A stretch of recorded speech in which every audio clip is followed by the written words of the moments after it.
being a church of meek and mild and infiltrating this world, but not militant and powerful. The church of power and glory almost always, in fact I would say always, loses both its moral compass and its spiritual vigor. When we have power in this world, we just don't know how to handle it. And power corrupts and we lose. When we are on the other end, we can maintain that morality. We can maintain that spiritual compass. We cannot bring Christ's Spirit into the world by exercising political force. Yes, we should influence this world. I'm not saying withdraw from this world. I'm not saying try and stay away from the world. I am saying we cannot change this world in any meaningful way through political processes. Whether it's power, whether it's voting or anything.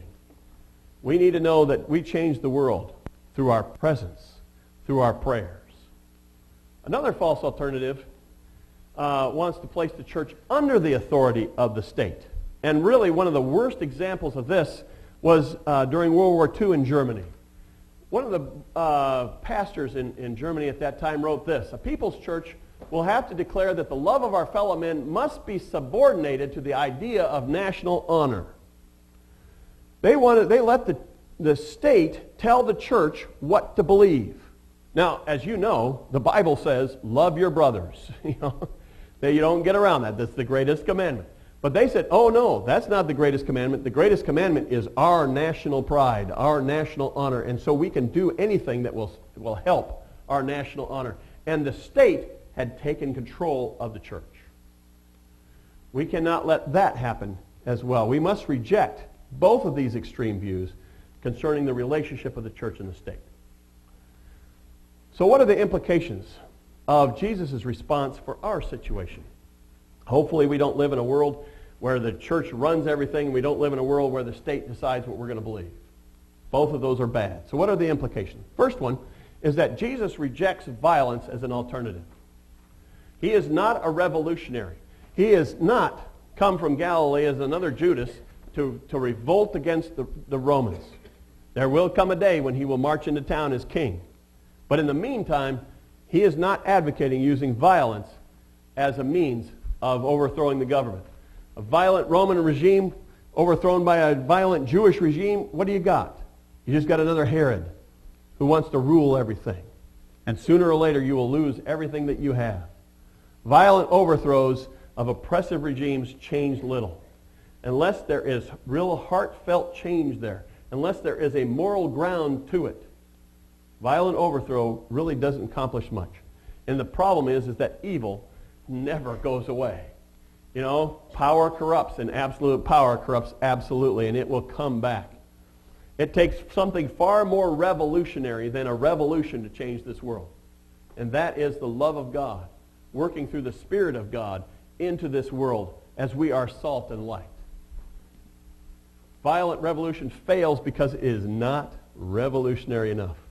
Whether we are talking about any of the processes of this world, whether we're talking about revolution or whether we're talking about politics or whether we're talking about education or any of these things, they will not change this world in the way that it needs to be changed. Conversion is what changes this world. And that's what needs to happen. Those things can be used, but conversion is what changes this world. Jesus offers an alternative to violence. He says we need to have bold love. He says we need to turn the other cheek. He says we need to go the extra mile. He says we need to forgive our enemies. He says we need to give our lives. That will change the world. Only that will change the world. Governments can come and go, but we can only change the world by following what Jesus has to say. The second thing is that Jesus rejects militant spirituality, but he doesn't propose that we withdraw from society. He doesn't say go form a monastery. He doesn't go say live on an island somewhere and form a perfect church. Some of my ancestors tried that. They wanted to live in little communities, separated from the world, and they thought that would change the world, but it didn't. They thought that they could live out the Great Commission by doing that, and it didn't. God does not want us necessarily to withdraw from the world. We are supposed to be in the world, but not of the world. And we can use the world's processes to try and change this world. I think we can legislate morality. I think we have. Thou shalt not commit murder, and we lock up most of the murderers we find, most of them. We can legislate morality. We can't convert people through political process, but we can help them the social order of things. We cannot drop out of society.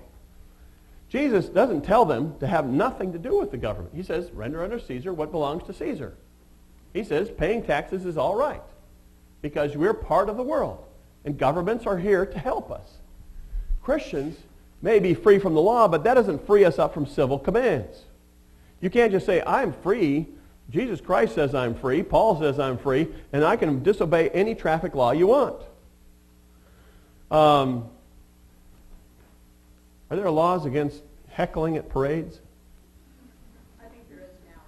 There is now in Seward? I like to have fun when no one's around that knows me. And yesterday I was yelling things at people walking by in the parades, like, if the Dairy Queen would walk by, I would say, hey, I voted for you. Asking people for candy and all kinds of good stuff. I had some friends with us that were asking the politicians to just vote no. Johans and Nelson were there, and they were going, no on health care, just vote no. And they were looking at us like, what kind of wacko are you? Well, the local paper came and took my picture. I don't know if it was a mugshot or they're, passing a law now against saying things in public, but no longer allowed in Seward. My face is going to be on the water tower saying, you can't come here. We are not free from the civil law. We can't walk out there and do whatever we want. We must obey the laws of our government. This is what we owe our government.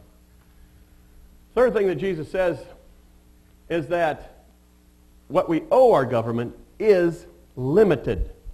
Okay? They are not to be worshipped. Now, we know people who have given their lives for our country. And that is an amazing thing.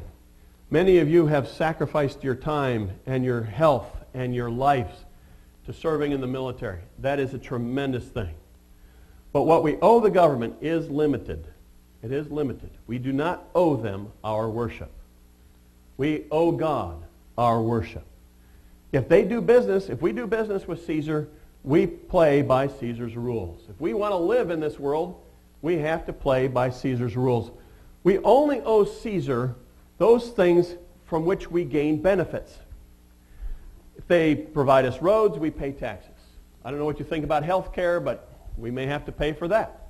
We owe things that we get benefits from. Security, peace, roads, infrastructure, all kinds of things. And we owe our government that. But it is a contract. It is not worship.